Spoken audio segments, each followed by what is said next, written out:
Amigos y amigas, bienvenidos y bienvenidas a Conversando con el Man, un espacio creado por el Movimiento Animalista Nacional con el objetivo, la finalidad de conocer un poquito más, de saber un poco más sobre el mundo que nos rodea, sobre el mundo del cual nosotros somos parte y una parte bien pequeñita.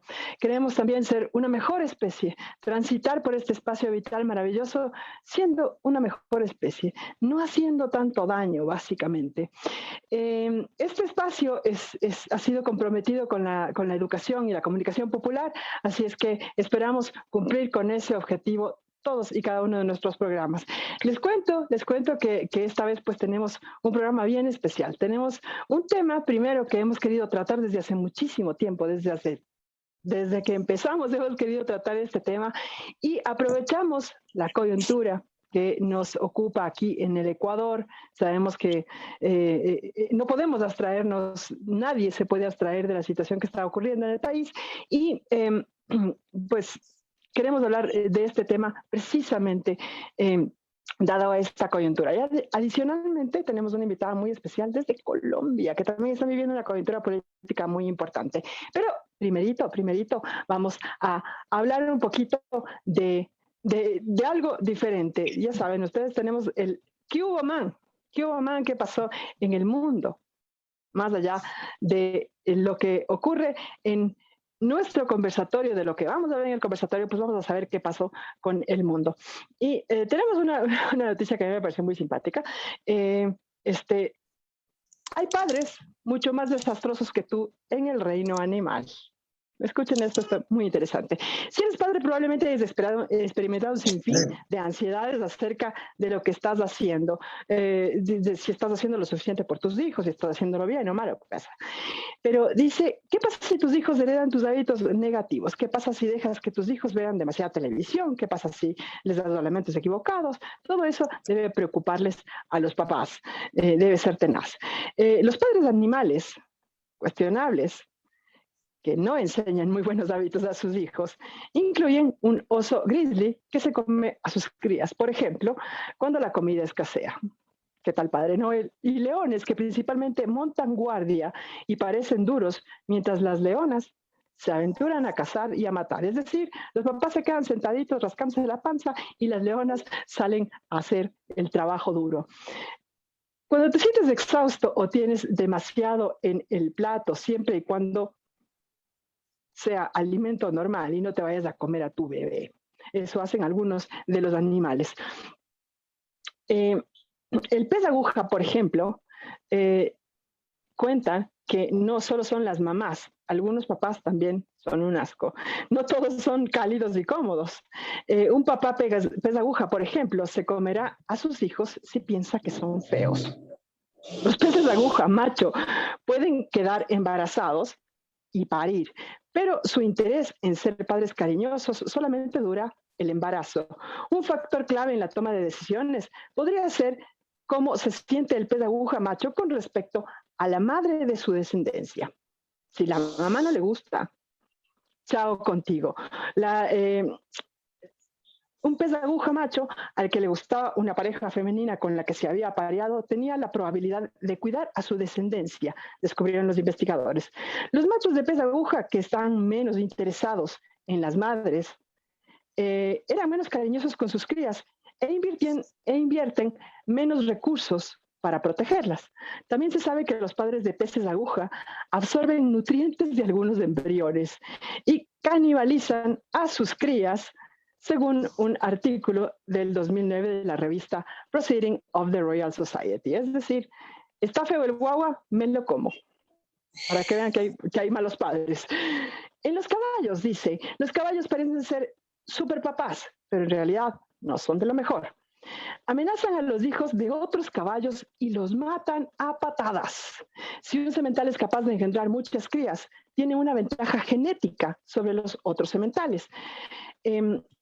Esto lo determinó en un foro de equitación cuando se hicieron un estudio respecto a la paternidad de los caballos. Dado que un semental no puede dar a luz, obviamente, nunca puede estar completamente seguro de que todos los potros de su vecindad son suyos. Lo que puede ser estresante, ya que los sementales invierten muchísimo tiempo y recursos en cuidar y proteger a sus crías cuándo podrían estar apareándose o comiendo. En la medida que los potros maduran, se convierten en una competencia para los sementales en el tema del apareamiento. Cuidar a las crías de los rivales es absolutamente inútil. Estos sementales han desarrollado estrategias para evitar que las crías de los potrillos de otros caballos no tengan la posibilidad de convertirse después en una amenaza a su poderío. Entonces proceden a matarlos a patadas. Tenaz. Las ranas venenosas, el papá rana dardo venenoso, es un muy mal padre, es un total fallo a la paternidad. Para evitar que sus huevitos se sequen, a veces utiliza su orina, o sea, les hace pipí encima. Las papas rana dardo venenosas protegen a sus crías durante 10 a 18 días y ocasionalmente orinan sobre ellas para mantenerlas húmedas. Los huevos requieren una humedad adicional significativa para evitar que se sequen, y esto es lo que hacen los papás. Esto no está tan feo, ¿no? O sea, suena bastante feo, pero no está tanto, están definitivamente a la final protegiendo. Estos son unos de los pocos malísimos padres que existen en el reino animal, así como para que no te sientas más si eres un mal papá.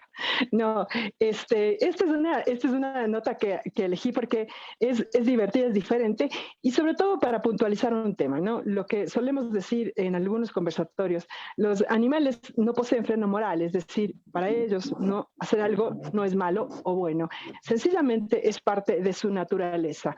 Los que poseemos freno moral somos nosotros, y los que estamos obligados a utilizar ese freno moral para proteger a los demás somos nosotros. Bueno, esperamos que se hayan relajado un poquito porque se viene un tema bien álgido, bien controversial. ¿Es el animalismo político? ¿Se debe meter en política el animalismo?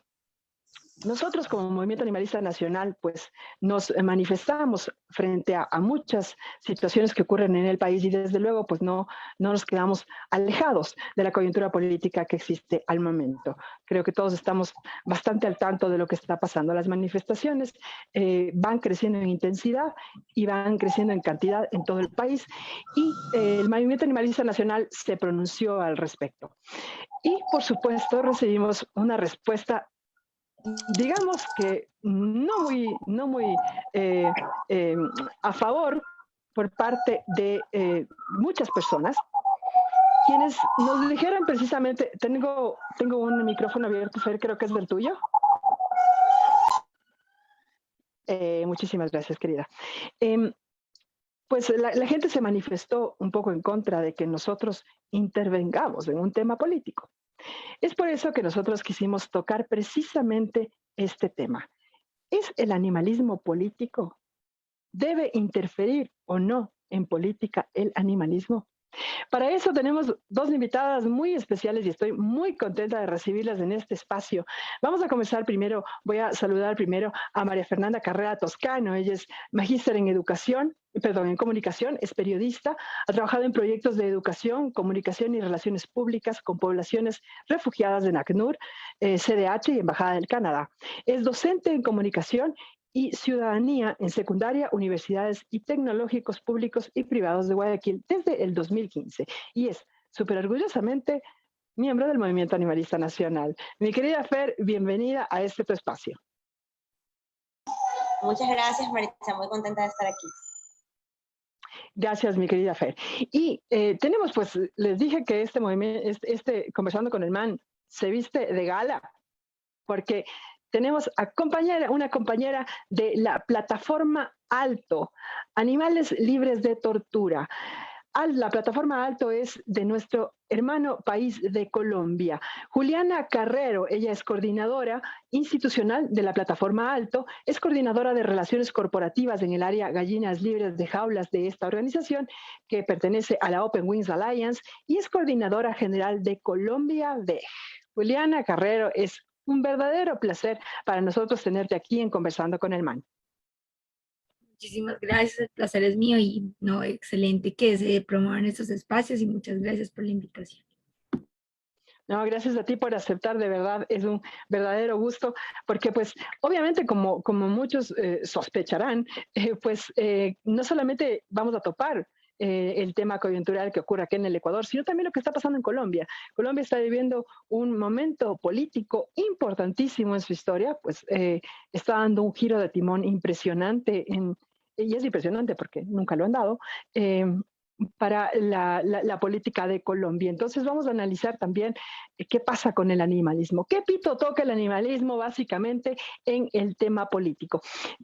Bien, me gustaría comenzar con Juliana. Que nos comentes, Juliana, ¿tienen ustedes este tema en Colombia? ¿También les pasa que cuando una plataforma, un movimiento animalista opina sobre el tema político, reciben quejas al respecto? Bueno, algo que es muy importante aquí decir es que cuando nosotros iniciamos, que nos constituimos legalmente en el año 2013, hubo bastantes críticas, ¿no? Hay que ser muy realistas. Decían como, bueno, el animalismo no debería estar involucrado en temas políticos, ¿cierto? Debería dedicarse más como a los animales de manera específica y en ese momento, pues imagínense, 2013, aún algunas organizaciones que hacían parte también del sector decían, venga, no, o sea, es un tema que es como completamente separado y muchas personas hacían como algunas críticas. ¿Qué sucedió? Que con los años se dieron cuenta que por ahí era el camino, que realmente es esencial, realmente primordial el hacer que los animales participen también en ese espacio político, animales humanos, animales no humanos, en donde se pueda hacer y crear pues agenda pública por los mismos. Entonces lo que sucedió, contrario a lo que muchos pensaban en algún momento, fue que todas las organizaciones empezaron a migrar hacia el ámbito político, porque se dieron cuenta que no es algo que esté desligado, están completamente unidos, es algo transversal y que ambos están como permeados, ¿no? Tanto política con animalismo, se complementan de hecho de una manera muy perfecta. Juliana, me encanta. Yo evité usar precisamente esta frase y me encanta que la hayas usado tú. Animales humanos y no humanos. Eso me gusta, me gustó muchísimo que seas tú quien lo saque, porque pues nosotros utilizamos esto porque es la verdad, somos animales, eh, formamos parte del reino animal, entonces somos animales. Entonces, es precisamente ahí por donde viene el nexo, ¿no? Nada, absolutamente nada de lo que los animales humanos hagamos está alejado de los animales no humanos. Absolutamente nada.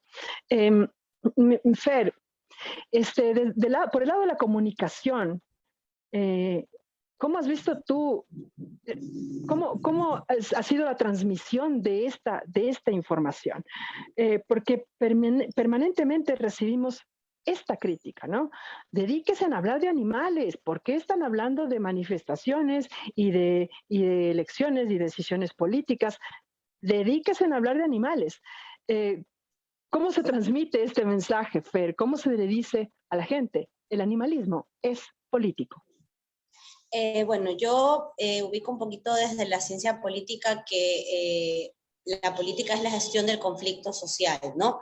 A veces las personas creen que la política es el presidente, la presidenta, el ministro, la banderita, pero en realidad no, la política es la gestión del conflicto social y es una construcción humana. Entonces es una construcción en la que, si bien es cierto, hay instituciones que deciden, ¿no? Presidentes, ministerios, jueces, fuerzas del orden, también existe el componente de los ciudadanos, que están, creo yo, entre este presupuesto general del Estado, que lo pagamos todos, y los políticos que toman decisiones que afectan a animales humanos, animales no humanos.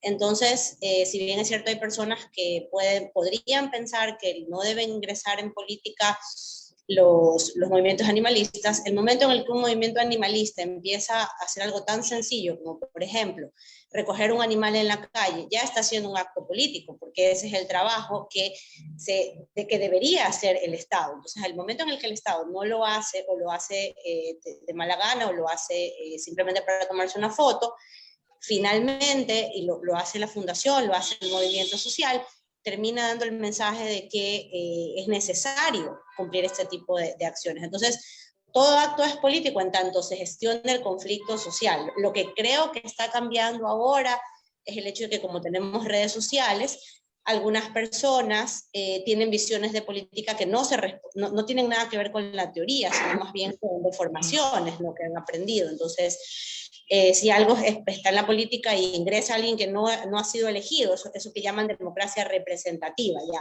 les gusta la democracia representativa, pero la democracia directa, donde ya el movimiento social, el barrio, el vecino empiezan a participar, a algunas personas no les gusta, pero eso habla, creo yo, de un entendimiento un poco básico de la política, ¿no? Creo que tocaste, Fer, precisamente el punto de esto, ¿no? La concepción, la idea, el criterio de que hacer política es ir a cada 4 años a una urna, rayar un papelito y meterlo en una. Y claro, meses antes jalarse de los pelos con el contrario y meses después culpar al contrario de la decisión tomada, ¿no? Se cree que eso es hacer política, pero estamos hablando ahí de un reduccionismo absoluto, ¿no? Estamos diciendo que la política es simplemente política partidista y eso no es real. Juliana, ese tema, ¿qué relevancia tiene en Colombia la política partidista por encima de la política de democracia directa, ¿no? De toma de decisiones, de creación de asambleas populares, de realmente movimientos que hagan política desde la política pública, por ejemplo. ¿Les pasa lo mismo que a nosotros? Porque a nosotros es comúnmente, pues la gente no ve más allá de la política partidista. ¿Ocurre esto también en Colombia? Bueno, creo que eso sucedía antes mucho más. Ahora, como la mayoría de las personas que somos animalistas, las organizaciones animalistas también, desde personas naturales, ¿cierto? Personas jurídicas, se han involucrado tanto en el tema de la política. Creo que ya se ve antes como algo obligatorio, en lo que tenemos que estar sí o sí. Como les decía antes, no sucedía esto, pero actualmente, y creo que aquí es muy importante mencionar que todos somos seres políticos, ¿no? Que realmente así no lo creamos, cada espacio, cada decisión que tomamos siempre se ve permeada por la política. Entonces, algo que creo muy relevante es que, por ejemplo, en estos momentos en donde hubo elecciones, cuando veíamos nosotros cómo estábamos involucrados, pues claramente hablábamos con las personas acerca de los programas de gobierno centrados en el animalismo, ¿cierto? ¿Qué tiene cada uno de los candidatos para presentar sobre los animales? ¿Por qué sería bueno elegir a X candidato y no al otro candidato? Y esto tiene que ver bastante porque cuando nosotros apoyamos, hay que decir que Plataforma Alto ha hecho parte también del eje programático, de los equipos programáticos de algunas campañas presidenciales que tienen que ver, bueno, también con el tema del Senado, de la Cámara de Representantes. Esto realmente es algo esencial que realmente creemos ya no vamos a retroceder, sino que vamos a seguir fortaleciendo estos espacios. Nosotros hemos tenido también la posibilidad de hacer parte pues en el Senado, de llevar a cabo algunos proyectos de ley, de poder hablar un poco con las personas sobre qué es lo que nosotros queremos para los animales. Entonces, creo que un ejemplo muy importante aquí que hay que mencionar es que Gustavo Petro, que bueno, ya ganó las elecciones, por lo cual estamos pues muy contentos en Colombia. Hay que decirlo, cuando él fue alcalde, desde Plataforma Alto participamos en la construcción de algo que estaba incluido en el Plan de Desarrollo de la Bogotá Humana, que tiene que ver con la política pública de protección y bienestar animal para el Distrito Capital como tal 2014-2038. y se dio esta formulación pues en el marco de un proceso participativo, ¿no? De diálogo conjunto, tanto con actores académicos, actores sociales, comunitarios, que realmente ayudan o nos ayudan a nosotros como a orientar para que las personas que están ejerciendo el poder, ¿cierto? Que están realmente dirigiendo nuestro país, pues puedan garantizar espacios óptimos o unos buenos escenarios para los animales, ¿no? ¿Y por qué lo decimos así? Nosotros ponemos sobre la mesa algunas necesidades, algunos requerimientos, ¿cierto?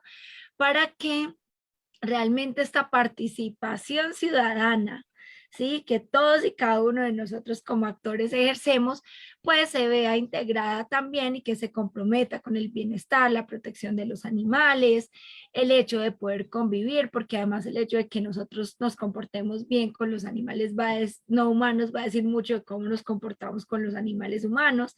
Entonces, no se enfoca únicamente desde el tema de elecciones, de que vamos y votamos y ya, sino que bueno, nosotros elegimos, pero a partir de eso, ¿qué vamos a exigir como organizaciones a las personas? Que además, pues para nosotros es realmente importante la movilización, el activismo en calle, el activismo virtual, que además surgió después de la pandemia. ¿Cómo nosotros podemos exigir un cambio para que se dé algo como un movimiento integral, tal vez, o sea, que el cambio se vea no solo desde lo social, sino también desde lo político, lo cultural, lo económico, o sea, el bienestar animal y nuestra relación con los animales va siempre a afectar todo lo que acabamos de mencionar en diferentes ámbitos. Entonces, creo que eso es esencial, el hecho de participar en política nos permite la creación de leyes, el que los animales sean o no reconocidos. Entonces, pues bueno, esto es un aspecto muy clave cuando nosotros tomamos pues decisiones políticas. Absolutamente, Juliana, es clave entender que cada acto que hacemos, todo lo que nos mueve, es un acto político en sí mismo, ¿no? Adicionalmente, hay algo que mucho no se determina, que mucho de la gente, se me ocurre que no lo piensa más allá.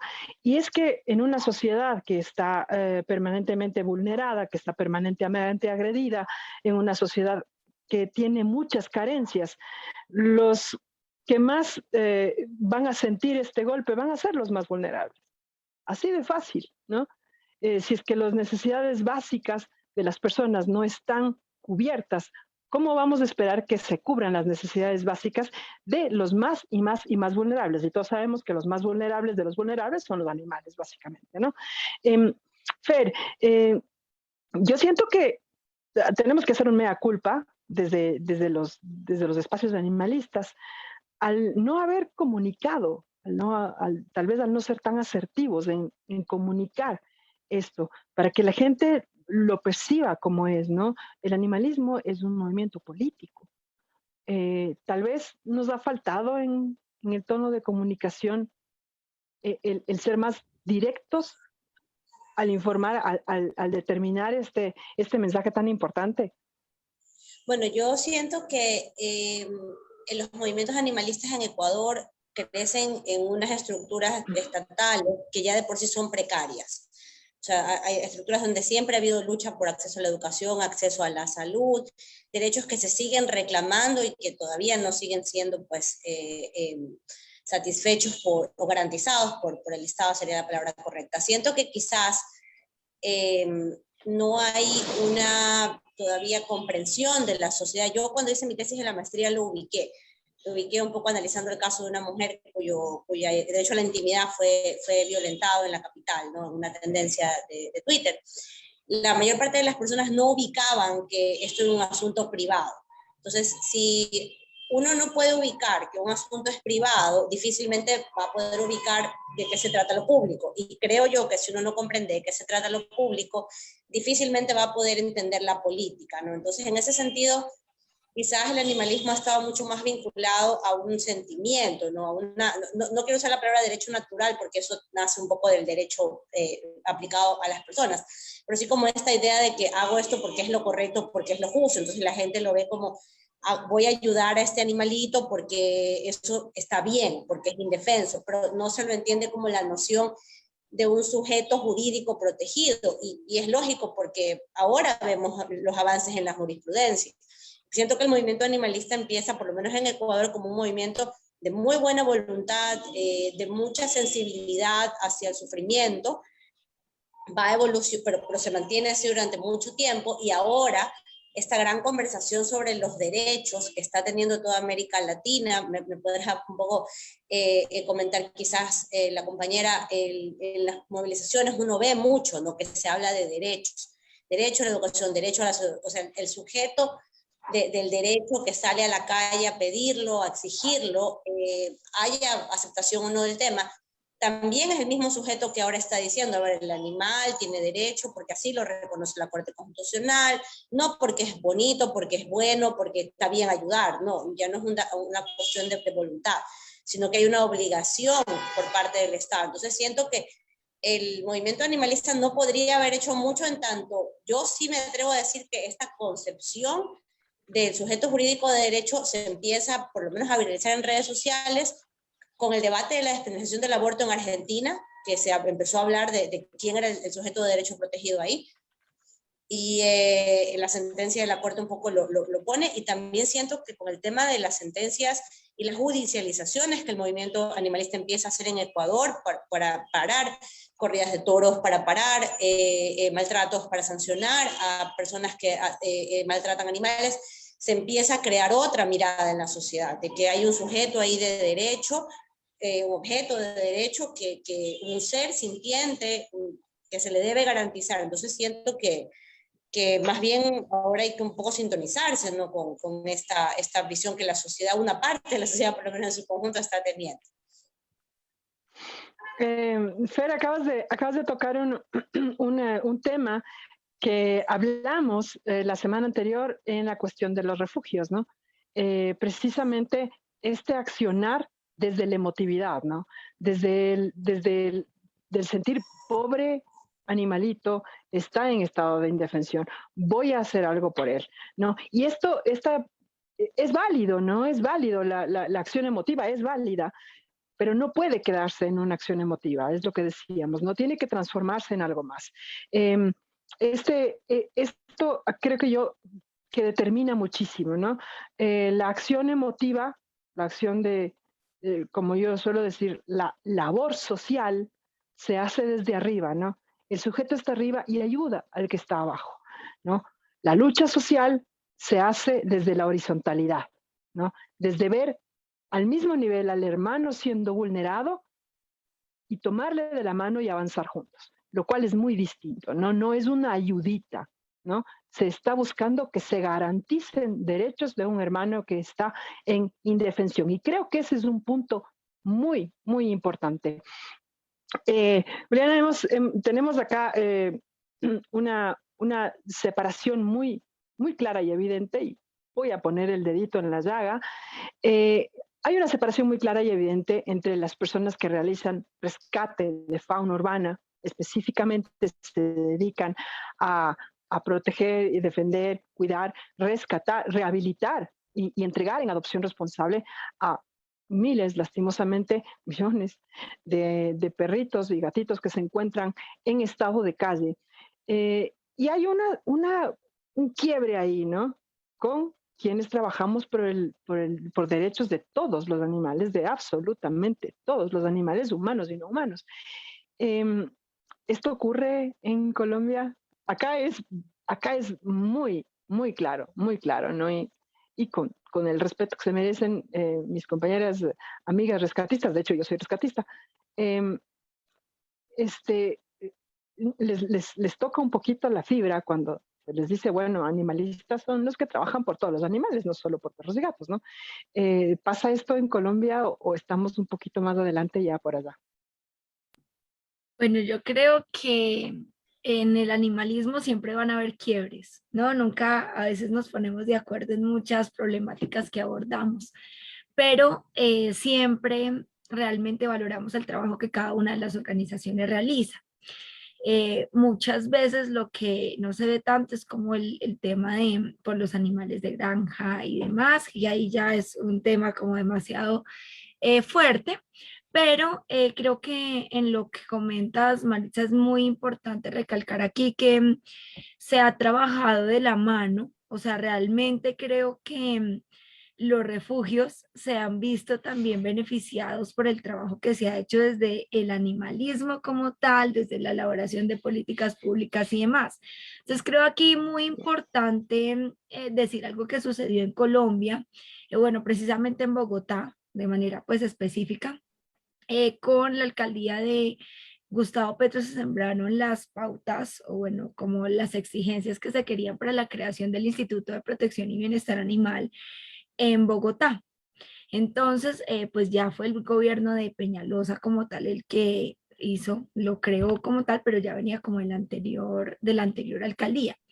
Con esto, ¿qué sucedió? Que claramente se le dio muchísimo más apoyo a los rescatistas, a los refugios, entonces el poder hacer que el trabajo no fuera solamente de ellos, porque es una labor bastante difícil que requiere de recursos económicos, de tiempo, del trabajo, como tal de la mano de obra, ¿cierto? De todas las personas que se involucran y hacen esta labor tan bonita y necesaria en cada uno de nuestros países.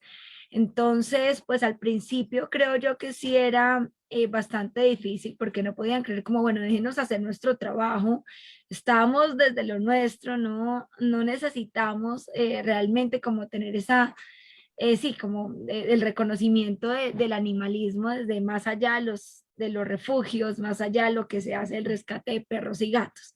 Pero creo que ahora no es es como muy leve, ya no se ve tanto esta problemática en nuestro país. Además también porque, bueno, desde la creación de la ley 1774 de 2016, pues bueno, en donde fueron reconocidos los animales como seres sintientes, esto ha ayudado muchísimo, muchísimo en nuestro país a llevar a cabo cada una de las labores que como organizaciones o como movimientos llevamos a cabo. ¿Por qué? Porque no se trata únicamente de poder rescatar a los animales, sino de poder evitar el abandono, ¿cierto? De que no hayan miles o millones de perritos, gaticos o demás animales en la calle sufriendo, padeciendo dolor, bueno, muchas cosas que en alguna manera es causada directa o indirectamente por los seres humanos, ¿no? Entonces, ¿qué hace realmente que esto suceda? Pues obviamente es que podamos no solo incentivar, poder ayudar, porque además, de hecho, es impensable tal vez que en algún momento en zoonosis aquí en Bogotá se mataban a los perritos y demás, a los gaticos, que porque estaban en la calle. Ya con la creación de esta ley, pues solamente se reconocen como seres sintientes y eso ya no ocurre. Zoonosis pasó a ser un instituto, una institución en donde se dan vacunas, ¿cierto? Desparasitación, vitaminización. Entonces, creo que al principio sí se veía como muy desligado el trabajo, como bueno, ustedes allá, nosotros acá, pero ahora es algo que en lo que trabajamos de manera conjunta, estamos unidos. Otras organizaciones nos dicen como, vengan, ¿será que ustedes nos pueden ayudar de pronto desde Plataforma Alto o llevando el mensaje al Instituto de Protección y Bienestar Animal para hacer estas denuncias de maltrato? ¿Cómo nos pueden ayudar para que realmente se difunda y se den adopción? Entonces creo que ya nos dimos cuenta que el trabajo se debe dar de manera conjunta, que separados no funciona, que tenemos que estar unidos porque es que realmente lo que a todos nos une es el objetivo que tenemos en común y es poder garantizar el bienestar de cada uno de los animales no humanos, el poder hacer que tengan unas buenas condiciones de vida, el que realmente seamos nosotros hablando por ellos, que no tienen voz, que les estamos garantizando sus derechos y no simplemente como le decían ustedes desde algo, ay, qué bonito, sí, pero no, que trascienda, que se reconozca que nosotros no somos los dueños de todo, que compartimos nuestro territorio nacional con otras especies y que realmente el trabajo se da si todos nos damos la mano, si entre todos construimos o generamos espacios en donde todos nos vamos a ver beneficiados, en donde listo, tú cuidas o tú rescatas, pero también los animalistas estamos aquí en la construcción de leyes o bueno, de políticas públicas en donde realmente se vean beneficiados los refugios, se vean beneficiados los animales o que realmente haya o se como que se tipifiquen como punibles las cosas que muchas veces los seres humanos causan a los animales. Entonces creo que esto es algo conjunto, que en algún momento sí sucedió como esta división, pero no, ya trabajamos de manera muy unida.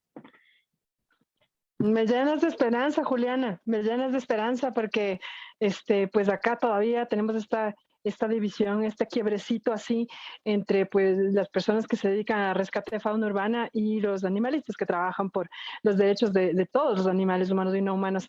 Y me llena mucho de esperanza porque tenemos vamos a tener este puntito de quiebre, ¿no? Del que tú hablaste, pues la ley que determina a los animales como seres sintientes por ley. Eh, Tenemos nosotros muy pronto, esperamos ya lo más pronto posible, una ley que, bueno, reconoce, no confiere, sino reconoce los derechos de los animales como sujetos de derecho. Entonces estamos emocionadísimos por eso y esperamos pues que esta ley de este giro, ¿no? Nos haga más clara esta ayuda y este apoyo que no tiene mucho sentido que se separe, ¿no? Me llenas realmente de esperanza, Juliana, con lo que me cuentas. Vamos a tocar un poquito el tema coyuntural que está ocurriendo en el Ecuador en este momento.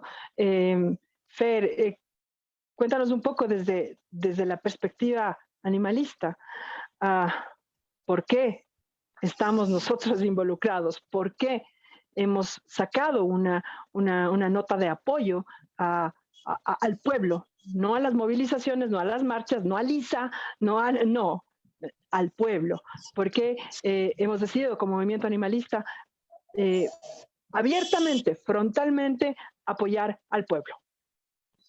Bueno, yo creo que hay que tomar en cuenta la realidad, como tú dices, de los pueblos y nacionalidades indígenas en su totalidad, ¿no?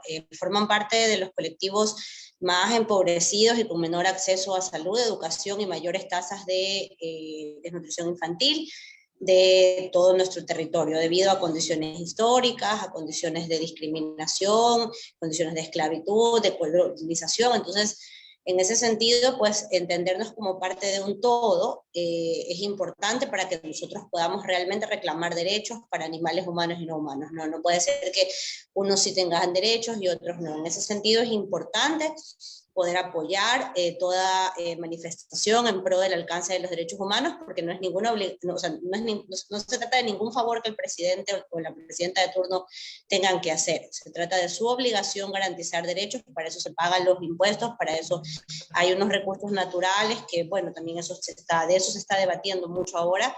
Recordemos que hay unas concesiones mineras en este momento en el Ecuador que no han sido todas consultadas a los grupos indígenas amazónicos que viven en estos territorios y que van a ver afectadas sus formas de vida, ¿no? Alguien me comentaba el día de hoy, porque ahora hay como muchas opiniones, ¿no? Y a veces uno se siente apabullado, que estas movilizaciones no sirven de nada. Y bueno, muchos de los derechos que se han alcanzado para que los pueblos amazónicos indígenas sean consultados y tengan esta característica de sujeto jurídico plurinacional, precisamente se han pedido en estas movilizaciones, ¿no? Entonces, la construcción de los sujetos jurídicos tiene que ser total en Ecuador, tiene que ser transversal, tiene que agrupar a la mayor parte de las personas que se pueda. Realmente las desigualdades, no porque lo digan organismos de medición, porque haya cifras del INEC, porque lo diga la CEPAL, no, las desigualdades son reales en América Latina y en Ecuador, y es la obligación constitucional del presidente, en este caso, dar respuesta a estos conflictos sociales, a esta parte de la política, a lo que constituye la política, el conflicto social, dar estas respuestas a través de la política pública que hagan. Entonces, en ese sentido, pues, la garantía para la persona que reclama los derechos humanos, los derechos de los animales, tiene que ser una garantía que se ajuste a los estándares de la Corte Interamericana de Derechos Humanos y también de la Constitución del Ecuador. Si una persona es detenida en una manifestación, tiene toda una serie de derechos que deben respetarse, ¿no?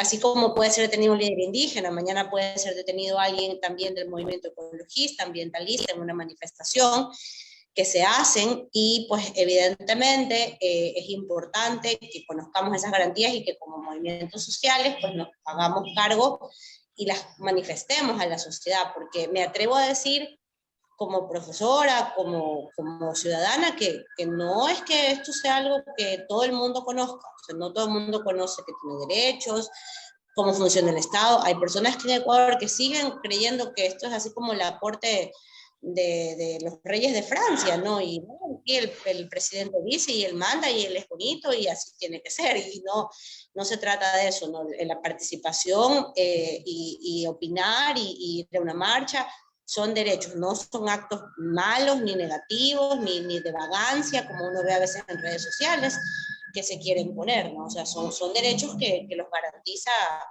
la Constitución y los tratados internacionales de derechos humanos, y vivimos en democracia, así algunas personas quizás todavía no se han enterado, ¿no? Súper válido, Fer, cómo planteas el tema. Creo yo, desde mi perspectiva, que la democracia representativa hace precisamente eso, ¿no?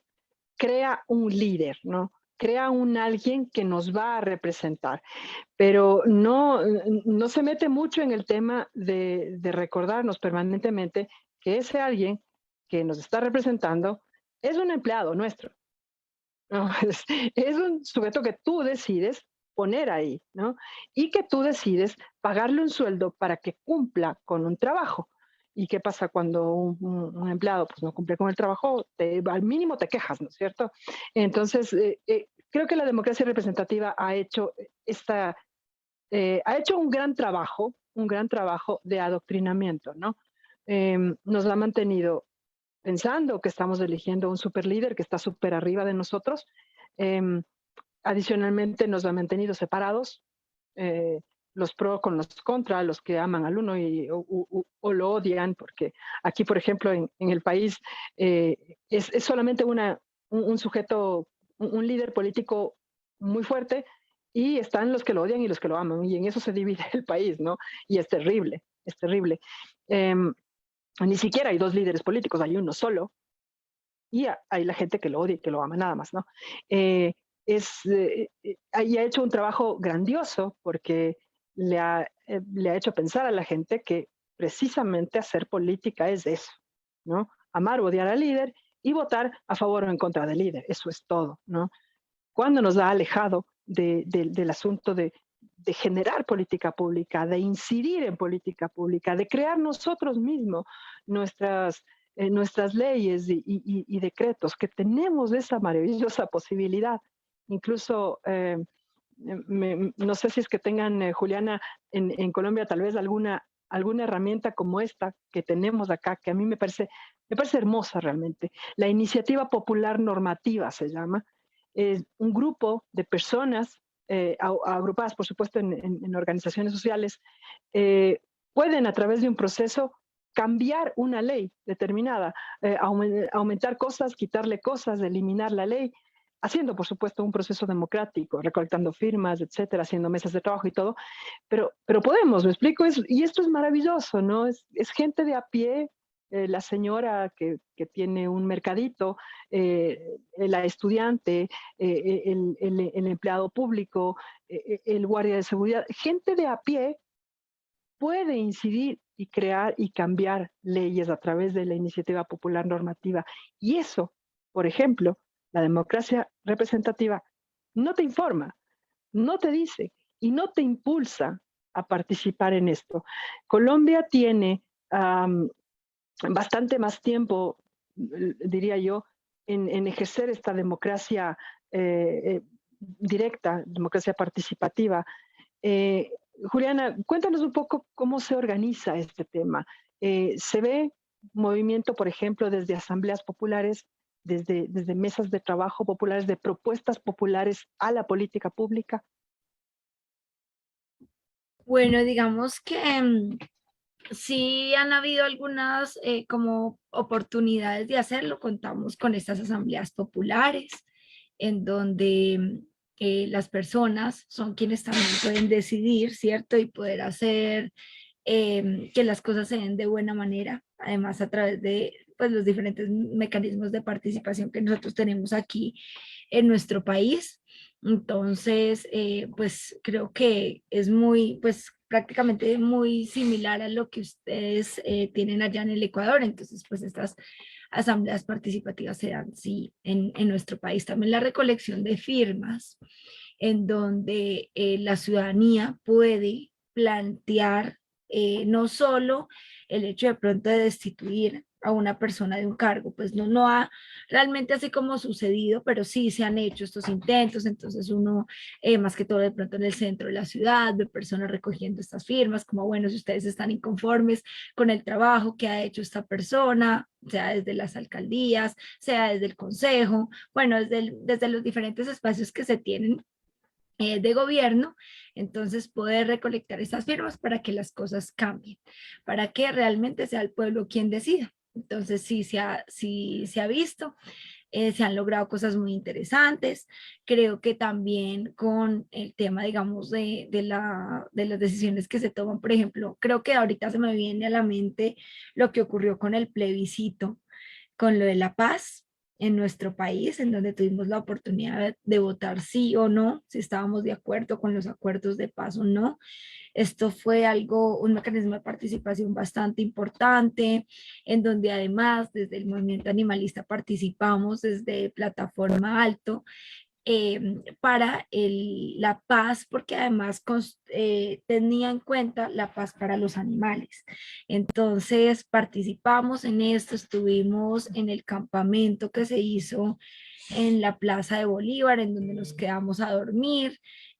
Para pues manifestar también que estábamos apoyando la paz. Entonces sí se dan estos espacios en donde se puede exigir realmente a nuestros gobiernos que se cumplan las cosas, que las cosas se hagan desde el pueblo, porque pues la democracia es por y para el pueblo, ¿no? Que nosotros estamos inmersos siempre en que, como tú bien lo decías, Maritza, no se debe ver como simplemente nosotros tenemos que rendirle pleitesía a quienes nos gobiernan, sino que son antes nuestros gobernantes quienes tienen que rendirnos cuentas a nosotros, ¿sí? Porque al fin y al cabo somos nosotros quienes elegimos.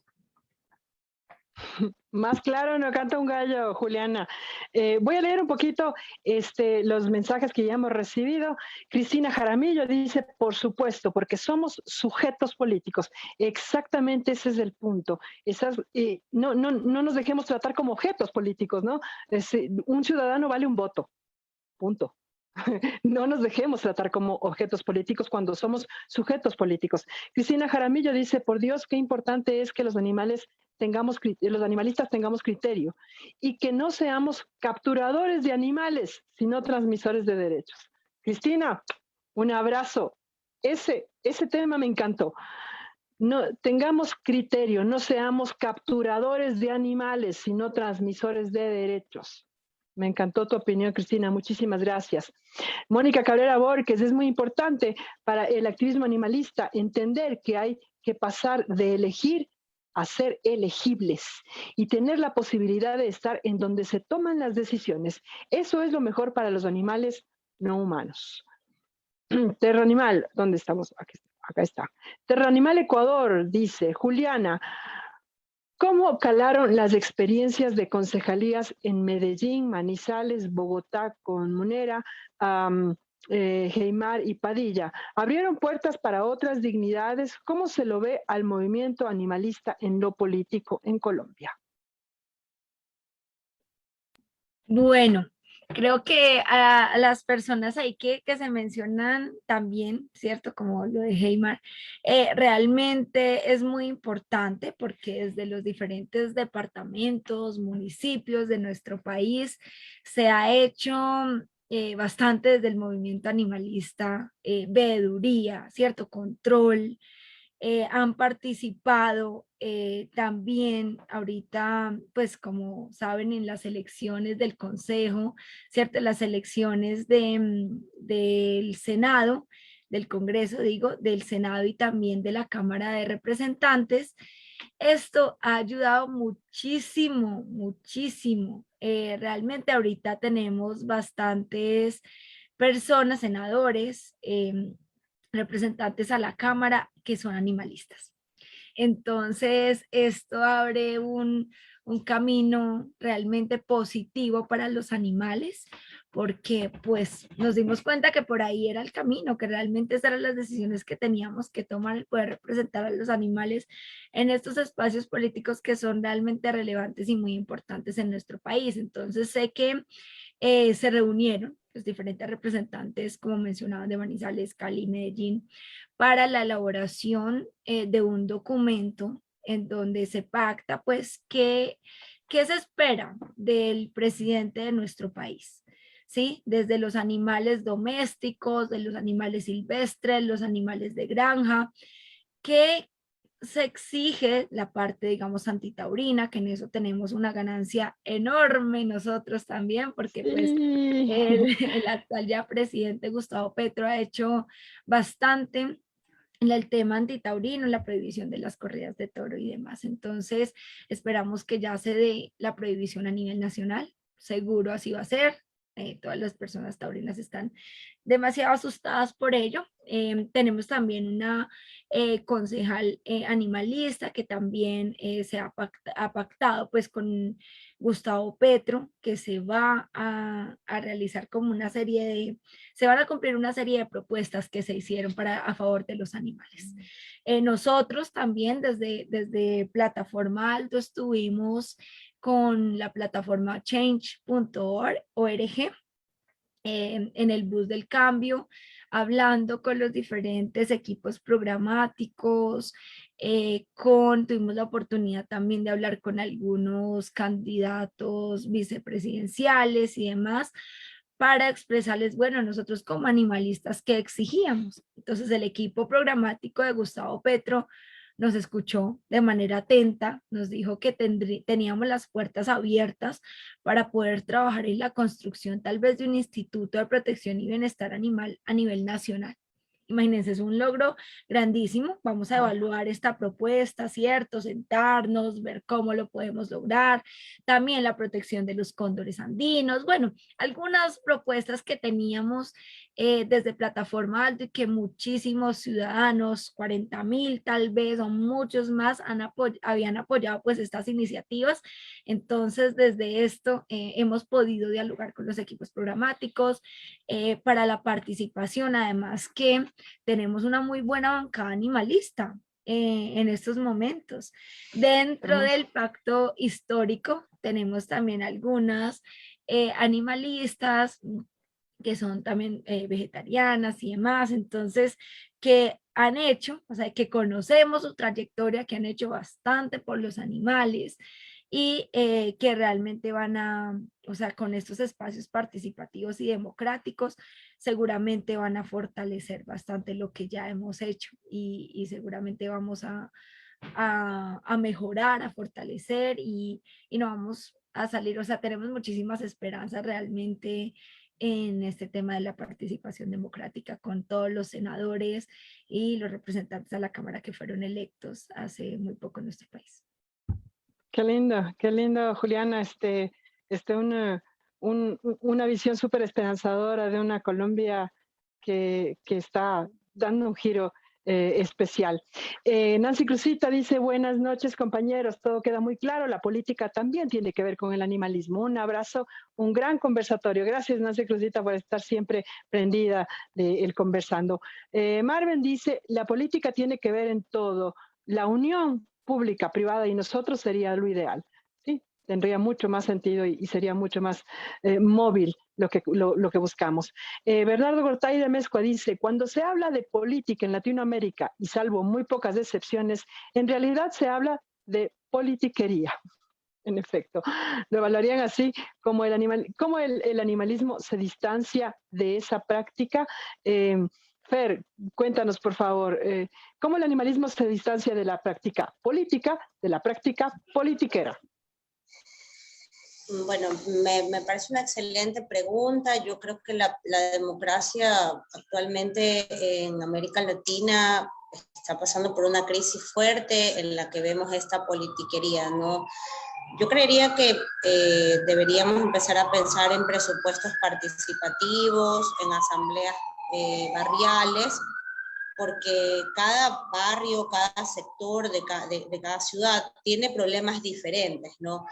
Y estos problemas deben verse representados en el presupuesto. No quiero dar nombres, pero en Ecuador se invierte mucho dinero en el presupuesto en el concierto que de la gran cantante, que de cosas que eso sí le concernirían a lo privado, ¿no? Pueden generarse muy lindos negocios ahí, trayendo cantantes, cobrando la entrada, pero muchos alcaldes contribuyen a estas confusiones, darle demasiada importancia al entretenimiento para ganar popularidad y quedarse en el puesto. Yo diría que eso es la politiquería, quedarse en el puesto y dar gusto porque yo te di el concierto, del salsero, de la ni sé qué, te di la piscina, te di no sé cuánto.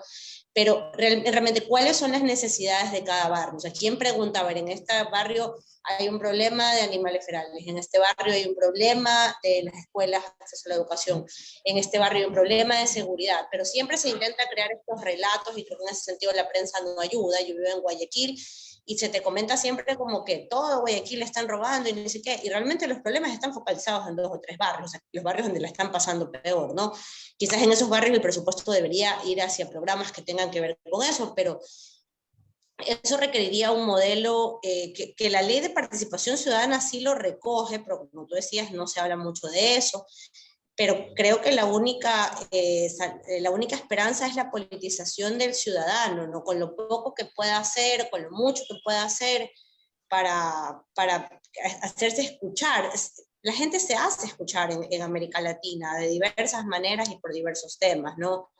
Lamentablemente no todos lo entienden y critican, pero yo creo que la democracia debería hacer eso, ¿no? O sea, para que no ser una politiquería, los movimientos sociales tienen que tratar de dar cuenta de lo que pasa en territorio y de pues, invitar a más personas, y es una tarea difícil porque hay resistencias, pero yo sí siento que cada vez hay más personas interesadas en que esto cambie, porque cada vez la gente se da cuenta más de los efectos de la corrupción, que son los efectos de la politiquería, ¿no? En Perú hay un estudio que dice que la corrupción podría estar robándose entre el 30 y el 40% del presupuesto general del Estado, ¿no? Entonces, y eso afectando el desarrollo. Pero si la gente no se involucra, no sabe en qué se gasta el dinero, no tiene idea de para qué sirve la política, entonces eso no va a cambiar, ¿no? Y creo que ese es el desafío, a pesar de toda entre comillas, contra que se pueda generar, pero es el desafío de los movimientos sociales, ¿no? Así es, Fer, hay que hacer un cambio, y el cambio para mí, desde mi perspectiva, es educarnos, ¿no? Educarnos como sujetos políticos, porque hay que tener claro una cosa, ¿no? La democracia representativa en sí mismo lo que ha hecho es crear una élite política, ¿no?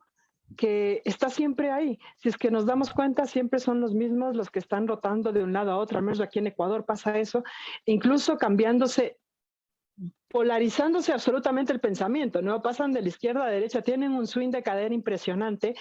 ¿Y por qué? ¿Por qué quieren mantener al ciudadano alejado de esto, alejado de la política, no de la politiquería? Quieren mantener alejado de la política al ciudadano, porque de repente el ciudadano se puede dar cuenta de que hay otras vías. De repente un ciudadano más informado es bastante menos manipulable y bastante menos manejable. Entonces, por supuesto, quieren que el sistema, como decía, la democracia, alguien me decía, la democracia representativa es un sistema fallido.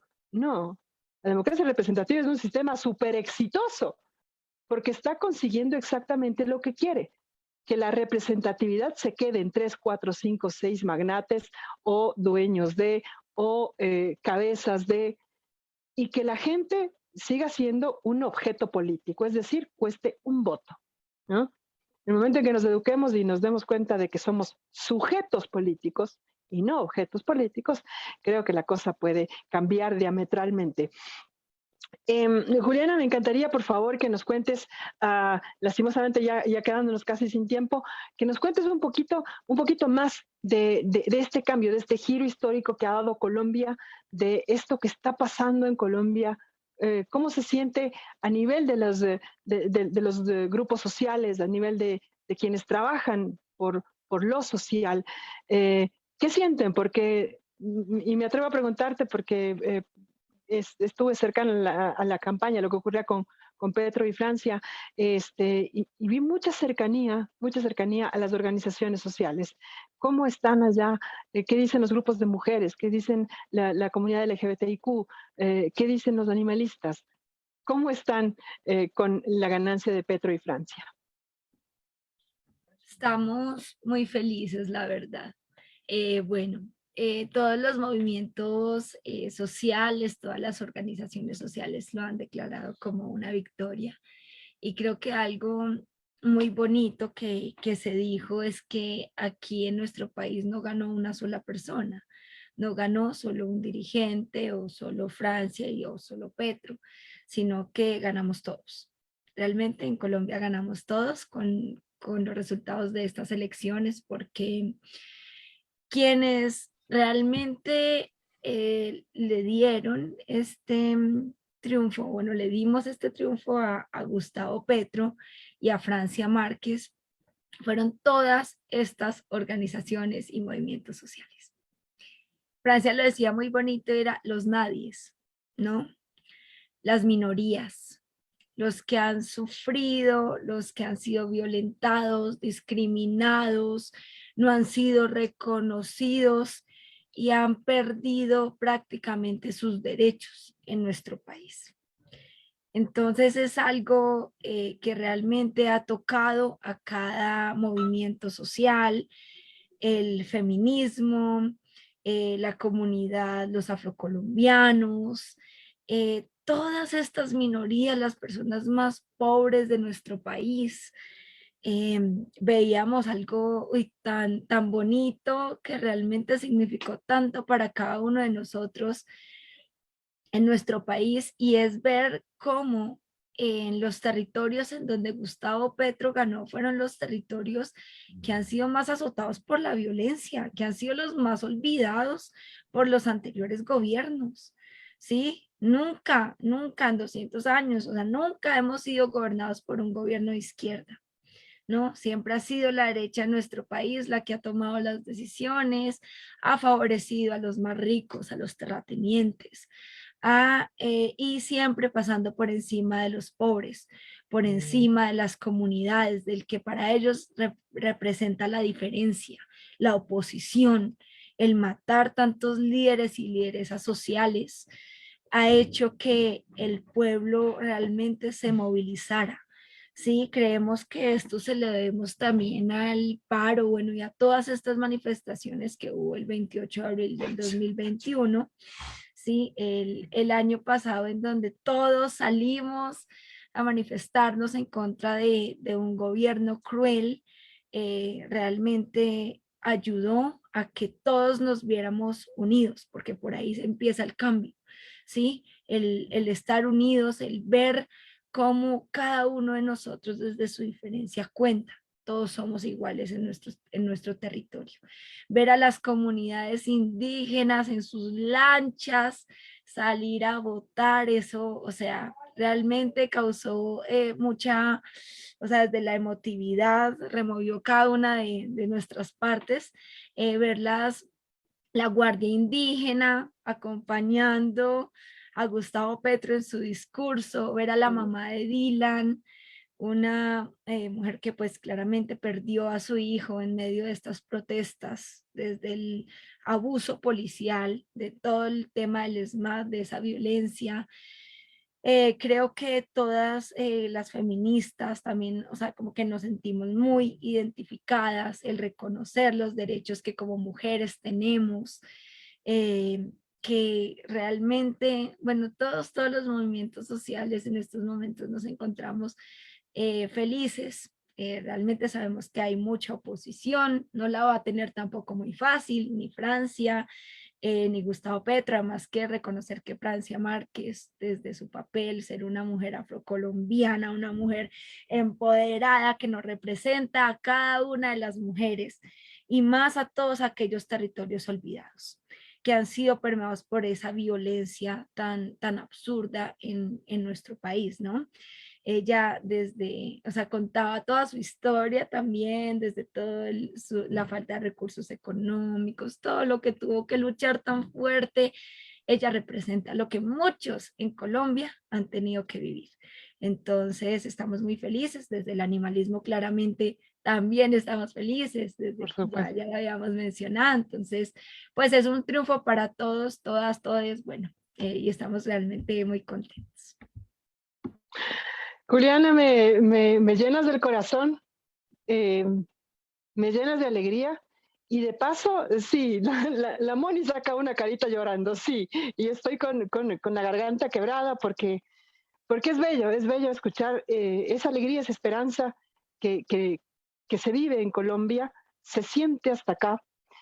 Y en estos momentos es como una plantita, le pones un poco de agüita, nos acabas de poner un poco de agüita para lo que estamos viviendo acá en Ecuador. Fuerza Colombia, fuerza, me alegro mucho, nos alegramos mucho de este gran triunfo de los movimientos sociales.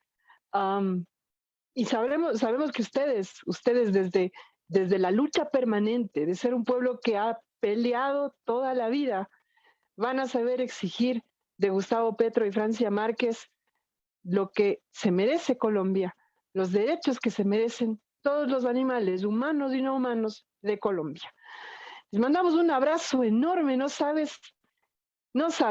Les abrazamos del corazón directamente, Juliana. Mucho cariño desde Ecuador, mucho cariño desde Ecuador y a vivir sabroso. Ustedes también les mandamos un fuerte abrazo, realmente que no, la lucha continúa, a veces no entendemos, nunca vamos a justificar los medios a través de los cuales se nos quieren reprimir, porque nosotros también ya lo vivimos. Entonces, mucha fuerza a ustedes, saben que desde Colombia les abrazamos, les acompañamos y estamos con ustedes en todo lo que lleguen a necesitar. Así que mucha fuerza y mucho amor desde Colombia para todos y cada uno de ustedes. Amor desde Ecuador también para Colombia, para la gente que hace Plataforma Alto y el maravilloso trabajo, y créanos que su esperanza nos llena de esperanza. Mucha fuerza, Colombia. Un abrazo enorme. Mi querida Fer, un cierre cortito, por favor, un mensaje cortito para la coyuntura política que está viviendo el Ecuador en este momento.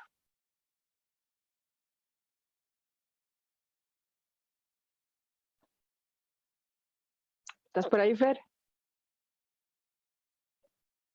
Perdón que estaba silenciada. Yo creo que es importante que no olvidemos, primero, que es obligación del presidente del Ecuador garantizar derechos fundamentales, salud, educación en el Ecuador, y pues que esto no es una cosa que la puede hacer porque hoy día sí quiso, porque mañana no es una obligación constitucional y para eso ha sido elegido, ¿no? A veces el marketing político nos hace creer otras cosas, o nos propone otras ideas, pero creo que hay que recordar eso, pues, y recordar que Ecuador es un país que tiene una historia que ha marcado mucho la desigualdad para muchas personas, entre esos los colectivos indígenas, y que es importante que se empiece a pensar cómo no solo los indígenas, sino el campesinado pueden de alguna u otra manera empezar a tener otras alternativas de producción. Alternativas que les permitan a ellos dar valor a sus productos, que se hable un poco, ahora se está hablando mucho del tema de la intermediación entre el campo y ciudad, el aumento del precio del alimento desde la ciudad al campo, y es un tema que nos afecta a todos, no todo se reduce a la guerra en Ucrania, ¿no? Ahora parece que la guerra en Ucrania es lo que causa todos los problemas del mundo, pero es que uno lee cada cosa, ¿no? y se queda pensando, pero realmente hay condiciones difíciles para el campo, entonces como yo le decía hoy a una amiga, bueno, no hay el brócoli, pero tú te fijas qué valor tiene en tu vida el brócoli, ¿no? A veces le da más importancia a otras cosas, pero no se le da importancia al campesino en un país agrícola como el nuestro, ¿no? Entonces, en ese sentido creo que es importante que se siga promoviendo el diálogo, creo que se está yendo, espero que se esté yendo hacia allá, y sobre todo mantener los estándares de protección de las protestas, que hay personas a las que pues no les gustan, pero son obligaciones constitucionales que nuestro país por control de convencionalidad ha mantenido, y bueno, desde esto se puede conversar más, pero es importante como recordarlo, ¿no? Que no, la gente no está en la protesta porque es vaga, porque no tiene que hacer, porque es mala, porque la manda alguien, sino porque realmente hay unas necesidades que tocan al pueblo ecuatoriano, y que el presidente tiene que responder a la altura de los pedidos que la Constitución establece. Muchísimas gracias, Fer. Hemos hecho un conversatorio muy especial.